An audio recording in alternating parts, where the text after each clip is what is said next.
की बोनी का टाइम आ रहा है। कितना खाद लगेगा, कितना पानी लगेगा, कितनी बिजली लगेगी, कितना बिजली की मांग है, कितनी हम पूर्ति कर पा रहे हैं, कितने बिजली के हमारे ट्रांसफार्मर चले पड़े हैं, कितने किसानों ने ट्रांसफार्मर के लिए आवेदन दिए हैं, कौन कौन सी नहरें भरी पड़ी हैं, कौन कौन सी नहरों में काम नहीं हुआ, कौन कौन से गेटों पर गेट नहीं है, कहां पर हमें अधिक मेहनत करनी है। एक बार भी विधायक जी ने 15 सालों में ये बैठक नहीं ली, और अगर बैठक ली हो तो कोई विधायक प्रतिनिधि जो इधर उधर लुक कर मेरी बात सुन रहे हो मैदान में आकर मुझसे बात करें। तो गांव में विधायक प्रतिनिधि से लेके हमारे सोहागपुर के नगर का विधायक प्रतिनिधि और विधायक जी के ऑफिस तक के लोग रात भर जाते थे, ट्राली छोड़ो, ट्राली छोड़ो, ट्राली छोड़ो। हमने कई बार ट्रालियां पकड़ी, कई बार ट्राली पकड़कर पुलिस को बुलाने का काम किया, लेकिन स्टाफ से फोन आता था आज स्टाफ की ड्यूटी जंगल तरफ लगी है आज। और जब हमारे भिलाड़िया के सरपंच के पास, जब हमारा भिलाड़िया के पूर्व सरपंच ने एक ट्राली अपने घर के लिए, अपने लेंटर के लिए ले आया, तो पहले 2 पुलिस वाले गए। वो नहीं पता हमारा आदमी था, दमदार आदमी है, घर के लिए लाया था, बेचता नहीं था। तो 4-6 भेज दिए, वो 4-6 पर भी भारी पड़ा। तो विधायक जी के एक प्रतिनिधि ने नायब तहसीलदार को भेज दिया और उस पर चोरी का प्रकरण बनवाया। मैं पूछना चाहता हूं इस मंच के माध्यम से, नायब तहसीलदार मैडम आप किस हैसियत से उसके यहाँ गई थी, और जब आपको जान के लाले पड़े थे तो पीछे पांव आप भाग कर आना पड़ा था, और घर आकर आपने फिर उस पर चोरी का प्रकरण बनाया था। उसी गांव में और कितने लोग रेत ट्राली चला रहे हैं, विधायक प्रतिनिधि के संरक्षण में रेत ढोल रही है, लेकिन किसी तहसीलदार और एसडीएम की हिम्मत नहीं है कि उन ट्रालियों को पकड़ने का काम करे, क्योंकि उन पर विधायक जी का हाथ है। बताओ कितनी बार आए हमारी राष्ट्रीय नेता सोनिया गांधी जी ने जब आह्वान किया कि हर नगर हर गांव को कांग्रेस ही निकल कर मैदान बनाए, और जो मजदूर यहाँ वहां पलायन कर रहे हैं उनके खाने की व्यवस्था की जाए, उनको रहने की व्यवस्था की जाए। जब पहले कांग्रेस के लोग निकले और कांग्रेस के लोगों ने इधर उधर ढाबों पे खाने की व्यवस्था बनाई, तब भारतीय जनता पार्टी के लोगों की नींद खुली। अरे सत्ता में तो तुम। आज विधायक जी कह रहे हैं कि कांग्रेस के अगर प्रत्याशी चुनाव जीता तो ये मछली मरवाना बंद कर देगा। मेरा खानदानी धंधा है मछली मारने। पट्टों की आवश्यकता है, यहाँ पर 599 पट्टों की यहाँ पर मांग पत्र यहाँ आवेदन पड़े हुए हैं। गरीबों को पट्टों की आवश्यकता है। बहुत सारे गरीब आप जाके देख लो सोहागपुर के आसपास की निचली बस्तियों में आज भी पनी छाई हुई है, भूसा छाया हुआ है, झाड़ियां छाई हुई है, लेकिन आपने 45 आपने 48 पट्टे दिए, और वो 48 पट्टे आपने सिंधी समाज के लोगों को दिए।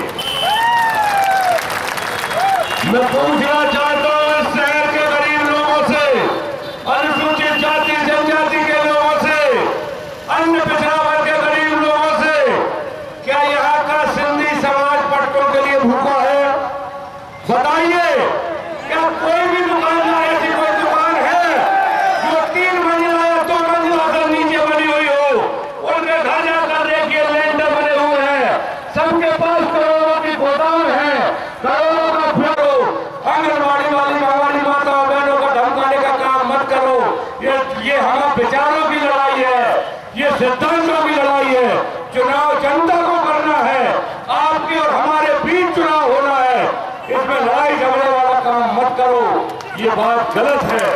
आप 15 साल विधायक रहे, 15 साल आपकी सरकार रही। अगर आपने काम किया है, अगर आपने विकास किया है, तो आप उस विकास के नाम पर वोट मांगो, धमका कर वोट मांगने की आवश्यकता नहीं है। हमने 15 साल आपसे लड़ाई लड़ी, आपकी सरकार के खिलाफ लड़ाई लड़ी, आपके हर जुल्म के खिलाफ लड़ाई लड़ी, जिसका परिणाम है कि आज गांव गांव में लोग 12 बजे रात तक मेरे आने का इंतजार कर रहे हैं और कह रहे हैं भैया तू हमारे गांव में समय बर्बाद मत कर। दूसरे गांव चला जा। ये हमने तुमसे तुम्हारी सरकार की नीतियों के खिलाफ लड़के ये हमने कमाया है। बात करें गैरेज लाइन की, अरे गैरेज लाइन के लोग कमाता कितने थे जब गैरेज लाइन के लोगों की दुकानें तोड़ रहे थे आप, बिना किसी के परमिशन के, बगैर पहले कोई आवेदन दिए, कोई चेतावनी दिए, बगैर आप उनको कोई नोटिस दिए, अचानक पहुंच गए। और शुरुआत कहां से की? वो माल के सामने जो गरीब अपने 3-4 टप लगाकर पाना पंचर की दुकान लगाते थे, उनकी दुकानों को पहले तोड़ने का काम आपने किया। क्यों? क्योंकि आपके माल में जो सामान लेने जो ग्राहक आते थे उनको गाड़ी खड़ी करने के लिए जगह नहीं थी, इसलिए आपने उन गरीबों के टपरे तोड़ने का काम किया। जब हमने उन टपरों को बचाने का काम किया तो माननीय विधायक, आपके माल वाले विधायक ने गुस्से में आकर वाटिका कॉम्प्लेक्स, वाटिका गार्डन के सामने जो गरीब, चाहे वो नाई हो, चाहे वो पंचर वाला हो, चाहे वो हवा वाला हो, चाहे वो पान वाला हो, चाहे वो अन्य दुकानदार हो, उनके टपरों को हटाया नहीं, उनके टपरों को तोड़ा गया आपने। जब वो कमाने वाले भाई भी वहां पर मौजूद है, मैंने उनसे पूछा कितना कमा लेते हो दिन भर में? बोले पुष्पराज भैया अगर 500 रुपया कमा के ले जाए तो हमारी ईद मर जाती है रात में घर में। ऐसे गरीबों को आपने उस माल वाले के चक्कर में उन गरीबों को अतिक्रमण हटाने का काम किया। आपने दोबारा उनकी कभी सुध नहीं ली। जब हमने दोबारा टप धराने का प्रयास किया, आपने दोबारा उनको हटाया और तार फेंसिंग कर दी। आज वो तार के फेंसिंग के कांटे आपको पूरी विधानसभा में गड़ रहे हैं विधायक महोदय। और कौन से कारणों के साथ आज आपके बड़े भाई पूरी विधानसभा में रोते फिर रहे हैं, माफी मांगते फिर रहे हैं कि छोटे से कोई गलती हुई हो तो माफ करना। आज ऊपर जा माफी मांगते फिर रहे, कौन कौन सी माफी मांगेंगे आप? राजेंद्र भैया, आपके छोटे ने सत्ता के मद में आके वो काम किए हैं जिनकी माफी मांगना इस जन्म में आपको संभव नहीं है। जब हमारे फॉरेस्ट के अधिकारी हमारे आदिवासी भाइयों के जाल काट रहे थे, उनकी नावें डूब रहे थे, उन पर केस बना रहे थे, माननीय विधायक जी दबाव को आदिवासी भाई बहनों की चिंता नहीं हुई। उनके 18-18, 20-20 किलो के जाल जिनकी कीमत 50-50 हजार रुपए से लेकर 1-1 लाख रुपए हो सकती है, हमारे बीच हम सबके मार्गदर्शक हमारे बड़े देव के ऊपर एक झंडा लगा हुआ था। बड़े देव आदिवासी समाज के सबसे बड़े देवता होते हैं। उस बड़े देव के झंडे को उतार कर उसमें भारतीय जनता पार्टी का झंडे को लगाने का काम किया और वो बड़े देव को झंडे को फाड़ कर बाहर कर फेंक दिया। ये मैं समझता हूँ माननीय विधायक जी और इस प्रदेश के मुख्यमंत्री को मध्य प्रदेश की समस्त आदिवासी समाज से इस के लिए माफी मांगना चाहिए। उस दिन कहा करते माननीय विधायक जी, जब हर समाज की 2 बेटियां आपके इसी माल वाले की दुकान की खिचड़ी खाकर, सामान की खिचड़ी खाकर जब अपनी जीवन लीला उनकी विचारों की असमय समाप्त हो गई थी, उन पर जब पूरी कौम पूरा शहर FIR दर्ज कराने लिए आ रहा, लेकिन माननीय विधायक जी आपके एक फोन के कारण आज तक उस माल वाले पर FIR दर्ज नहीं हुई। आज उस कहार समाज की 2 बेटियों की जो असमय मौत हुई उसका दोषी कौन है? इस मंच के माध्यम से विधायक जी हम आपसे पूछना चाहते हैं, आप बताएं। बहुत सारे मुद्दे हैं, विकास की बात करते हैं। एक 15 वर्षों में केंद्र में भी आपकी सरकार है, राज्य में भी आपकी सरकार है। एक सांसद हमारे पास हुआ करता था, वो भी आपने ले लिया। लेकिन एक अंडर ब्रिज जो इस शहर की लिए एक जीवन रेखा का काम कर सकता है, लेकिन आप सांसद विधायक दोनों मिलकर इस शहर के लिए जो विधानसभा का मुख्यालय है, जिसका एक बहुत बड़ा हिस्सा आदिवासी क्षेत्र का देनवा से लगा हुआ है, अंडरब्रिज नहीं दे पाए, ये आपकी विफलता का एक बड़ा नमूना है। बात करते हो आप लाडली बहना का, लाडली बहना की बात सुन लो। आज भी लाडली बहना में जो भी कुछ पैसा आ रहा है, आपकी वृद्धावस्था पेंशन से आ रहा है, आपकी विकलांग पेंशन से आ रहा है, आपकी अशक्त पेंशन से आ रहा है, आपकी शहीद विधवाओं की जो पेंशन है उस सब पेंशनों को रोककर लाडली बहना में डाल दिया गया। यहाँ पर ग्राम पंचायत के सरपंच मेरी बात सुन रहे होंगे, जनपद के सदस्य मेरी बात सुन रहे होंगे। आपके हिस्से की जो राशि है उसको भी काटकर लाडली बहना में इन्होंने दिया है। विकास के सारे काम आज ठप पड़े हैं। अरे 15 साल पहले लाडली बहना याद नहीं आई? 20 साल से आपकी प्रदेश में सरकार है, लाडली बहना याद नहीं आई? 18 साल से छोटी बहन बेटी आपकी लाडली बहना नहीं है? 60 वर्ष के ऊपर की बहन माताएं बहनें आपकी लाडली बहनें नहीं है? ट्रैक्टर किसी किसान के आज तो अगर 4 पहिया वाहन हर छोटे से छोटे और बड़े से बड़े व्यक्ति की आवश्यकता है। रोजगार के लिए भी लोगों ने 4 पहिया वाहन ले रखे हैं, ट्रैक्टर ले रखे हैं। घर में भले 1 एकड़ जमीन हो, लेकिन किराए से ट्रैक्टर चलते हैं। तो जिनके घर ट्रैक्टर है, जिनके घर एक मारुति कार 20,000 की, उनको भी आपने इसमें नहीं रखा। क्यों नहीं रखा? क्योंकि आपकी नियत केवल वोट की है, पेट की नियत आपकी नहीं है। अरे नीतियां ऐसी बनाओ जिनसे गरीबों का पेट भरे, नीतियां ऐसी मत बनाओ जिनसे केवल नियत आपकी गरीबों की वोट लेने की हो। कांग्रेस का इतिहास उठाकर देखो, अगर इंदिरा आवास योजना कांग्रेस ने चलाई थी तो इंदिरा आवास योजना के लिए कोई नियम नहीं थे। ग्राम पंचायत प्रस्ताव लेती थी कि जो 8-10-12 लोग हैं, इनके मकान ईमानदारी से बनना चाहिए। ग्राम पंचायत को 4-5-10 लोगों के नाम जनपद भेज देते थे। जनपद उनको देखे बगैर पंचायत के आधार पर पैसा देती थी और उनको इंदिरा आवास मिल जाया करता था। ये अलग बात है कि वो जमाना 80 और 85 का दशक का था, 90 का दशक का था। उस समय 15-20 हजार रुपए में ही मकान बन जाया करते थे। आज आप शहर के लोगों को तो 2.5 लाख रुपए दे रहे हो, लेकिन गरीबों से हमारे गांव के गरीबों को आज भी 1,30,000 रुपए मिल रहा है। 30,000 तो किराया भाड़े लगेगा, 30,000 रुपया तो वो जो दामन मिला, वो सीमेंट मिलाने की मशीन है, मिक्सचर मशीन में चला गया। बताओ 1 लाख रुपए में अगर कोई मकान बनता हो। कमलनाथ जी की सरकार आई तो 2.5 लाख रुपया हर गरीब को मकान बनाने का मिलेगा। ये तय है। बात करें किसानों की,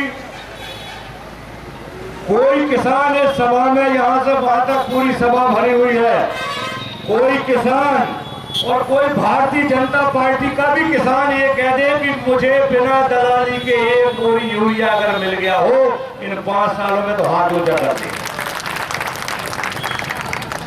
और कोई किसान ये कह दे कि इन 5 वर्षों में ये भारतीय जनता पार्टी के भैया ने हमें 1 बोरी यूरिया सही रेट पे दिला दिया हो, तो भी हाथ ऊंचा कर दे। एक डबल लाख इसको बंद कराना। से क्षेत्र से लेकर नर्मदा तक ये क्षेत्र फैला हुआ है। माननीय विधायक जी, 2 जिला पंचायत के वार्ड इसमें आते हैं, 60-65 ग्राम पंचायतें इसमें आती है। क्या आपको ये नहीं पता कि एक ग्राम पंचायत, एक जिला पंचायत वार्ड में 50-50 हजार वोट थी? 50-50 हजार वोट मान ले तो 2 जिला पंचायत वार्ड में 1 लाख वोट थी। 1 लाख वोट में अगर हम शहर की आबादी निकाल दें तो 80,000। शहर की आबादी जिला पंचायत में और जोड़ दें तो लगभग 1,20,000 हो गई। 1,20,000 की आबादी पर 1 डबल लाख है। एक क्या एक विधायक, आपका विधायक आधा घंटे में रेत खदान बनवा सकता है। आधा घंटे में रेत खदान तक पहुंच मार्ग बनवा सकता है। लेकिन एक विधायक आपका 15 सालों में दूसरा डबल लाख नहीं बनवा पाया। आदरणीय मेरे किसान भाइयों, कांग्रेस की सरकार बनी, कमलनाथ जी मुख्यमंत्री बनने जा रहे हैं। अगर मुझे आपके किसान भाइयों का आशीर्वाद मिला, मैं आपसे कहता हूं कि जब हमने सरकार ना होते हुए भी करणपुर में 2 दिन हमने खाद बंटवा दिया।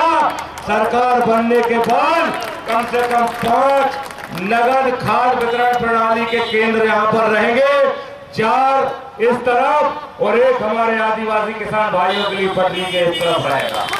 क्या कारण है? अरे नगद खाद को बांटना है, नगद खाद तो बांटना है, नगद ही तो देना है। नगद किसान नगद लेने के लिए तो तैयार खड़ा है। तो 5 जगह अगर आप खरीदी केंद्र की सुविधा कर दोगे तो तुम्हारा जा क्या रहा है। लेकिन विधायक जी की सोच ही नहीं है, ये सब सोच रहा है।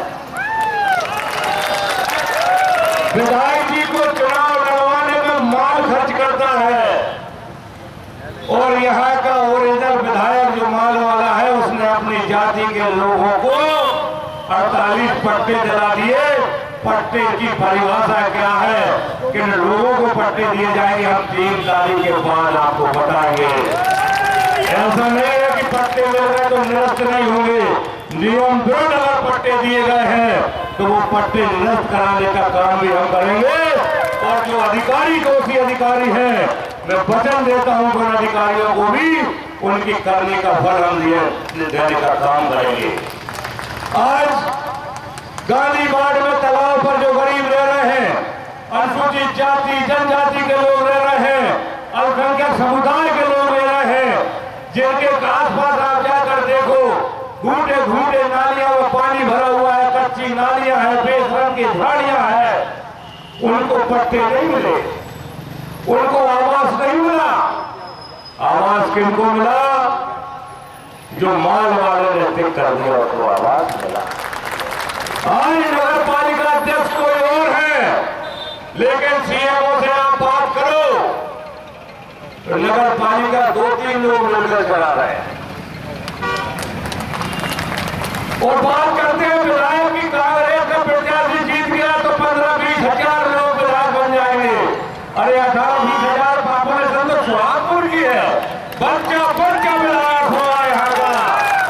और धमकाने की जो तुम बात कर रहे हो विधायक जी, धमकाना बमकाना बंद करो। अगर चुनाव लड़ना है तो ढंग से लड़ लो।